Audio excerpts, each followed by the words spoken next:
thing stopped working. I don't know what it is.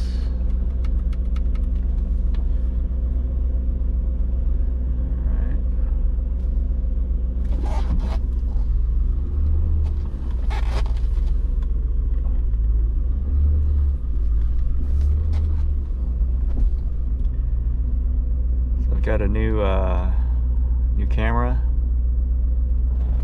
the GoPro 11 Black Mini.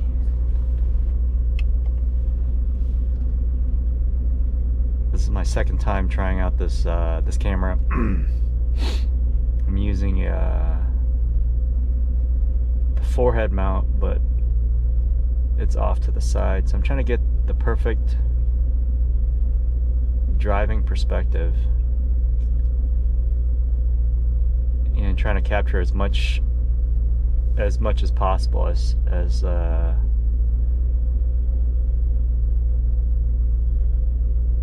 try to simulate what it's like driving this car.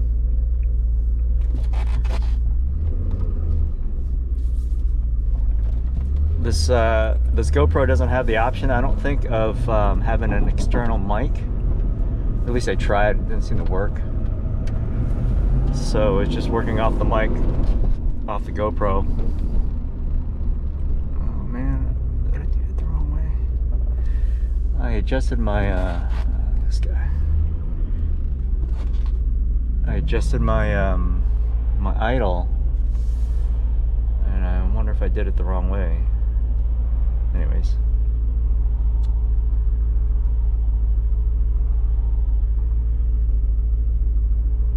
So I just posted a video yesterday about how to adjust how to replace and install the seat switch on one of these vehicles. And I think it came out okay. I'm getting better at editing these videos. I'm not using any type of fancy editing software, at least I don't think so. It's iMovie on my Mac. It's free. Better than what I was doing before.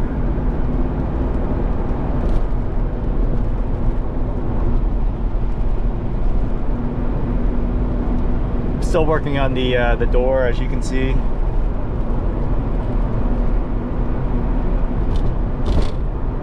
There is a lock spindle that I had broken off way early on, one of my first projects. So I replaced that and noticed that there's a lock cover. It's a plate, a molded type plate or a shaped type plate that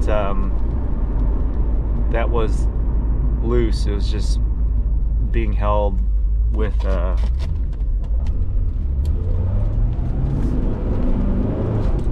only a couple of one screw and one bolt that was loose. It requires 2 screws and 1 bolt. So I think that's what was rattling before in an earlier video. I was trying to figure out what was rattling inside the door. So I fixed that, or I tightened that up. What's kind of interesting is all I was trying to do was put a cover on my seat, an extra cover that I had that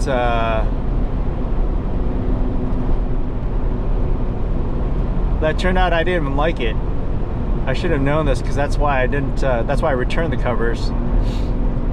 And the reason I don't like it is because it's like made out of vinyl. It creates too much friction to get in and out of this vehicle. And this vehicle is not super easy to get in and out of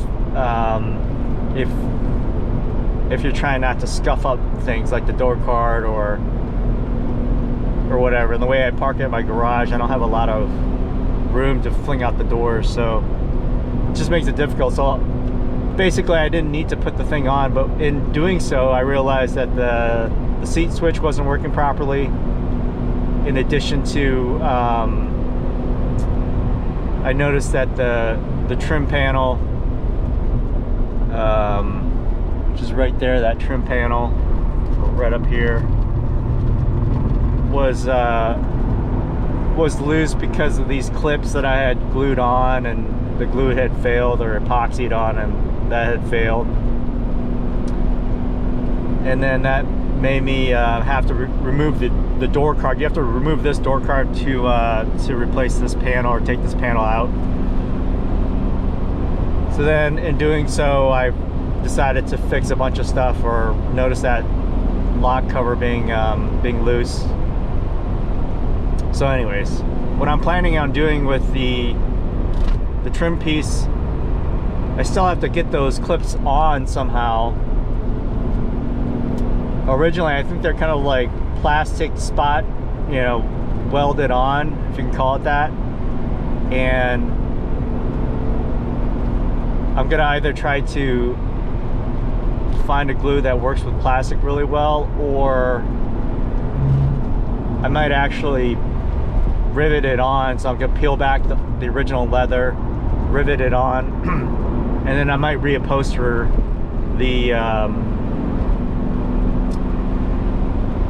that trim piece in black. So I might go down that route. I think it'll look better in black. Plus the original leather itself, it's pretty it's not in the best condition. Plus that was one of the pieces that I tried cleaning. There's some paint on there.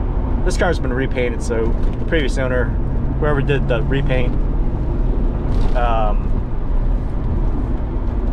didn't do a very good job, and got red paint everywhere, the seat and that piece. And I tried to clean it off with like an aggressive leather cleaner, and it turned out it actually took away some of the original leather. So there's a slight mark on that. So it'd be a way to just replace all that. Get the heat on. It's kind of cold. Let's see.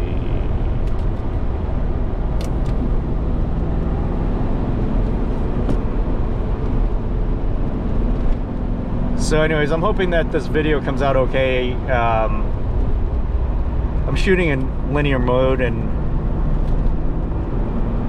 I don't like shooting in the other wide or super view or whatever it's called, just because it really distorts the edges. And I'm trying to get a realistic view of what it's like to drive the car. What is this guy doing? Oh, I guess he's letting me pass. Good deal. Thank you.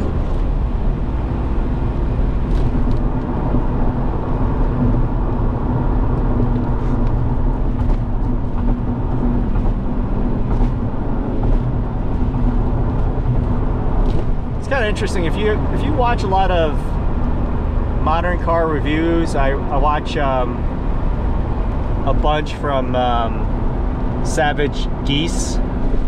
Those guys are really good. And I follow all the latest like Porsche reviews for the new GT3 RS and the GT3 Touring and whatnot. If you watch those, it's like well, not so much with the Porsches per se, but every new car has this like digital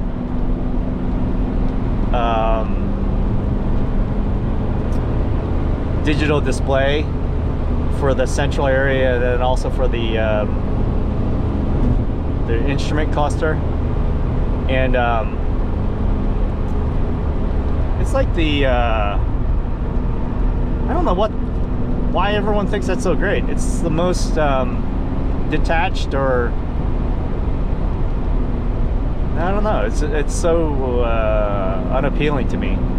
So what I'm trying to say is, when I watched the video using this camera yesterday, I'm not going to publish that footage, but in high def, it kind of looks kind of cool and refreshing to see analog gauges moving in an analog way. It's like you don't see that anywhere anymore, unless you have an old car and people are reviewing old cars or something like that, and they don't really feature that area, I don't think.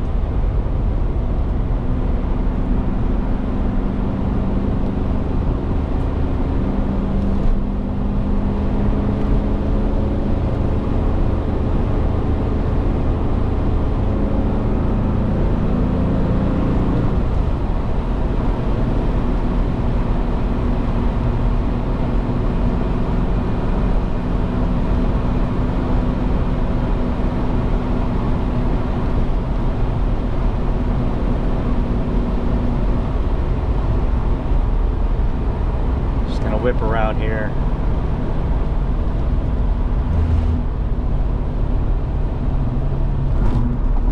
It's kind of interesting when you have to post these videos, or what I do is I go through the whole exercise of posting the video, and I set it to like a private mode so I can watch it myself. And you don't know how it's going to turn out until you actually do the whole complete thing, at least from my perspective.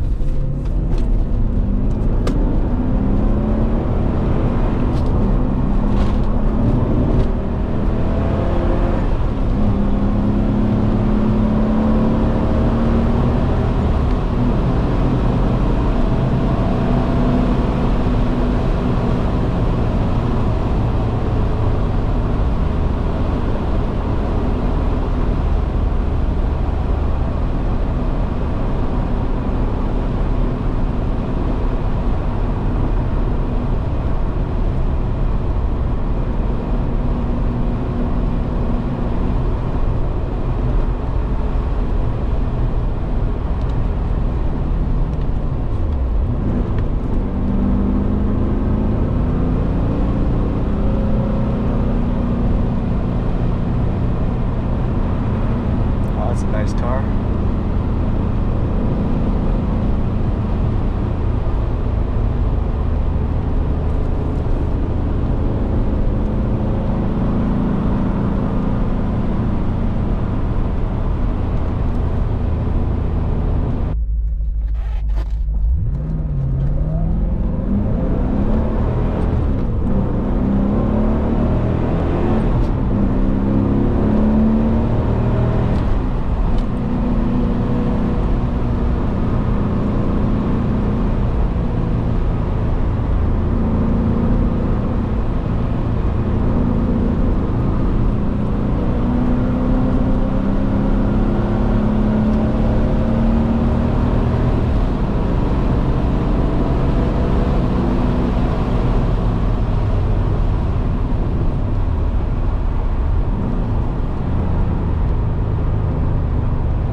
See how I keep on misshifting. I keep on putting it to either first, or I think I'm putting it to first.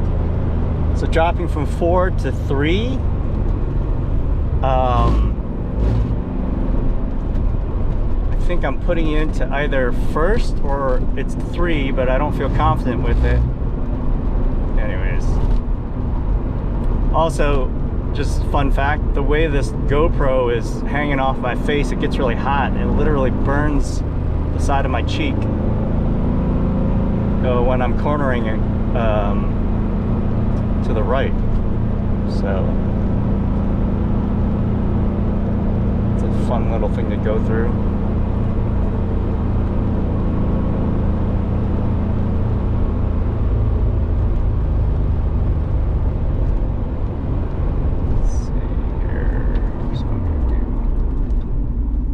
this again.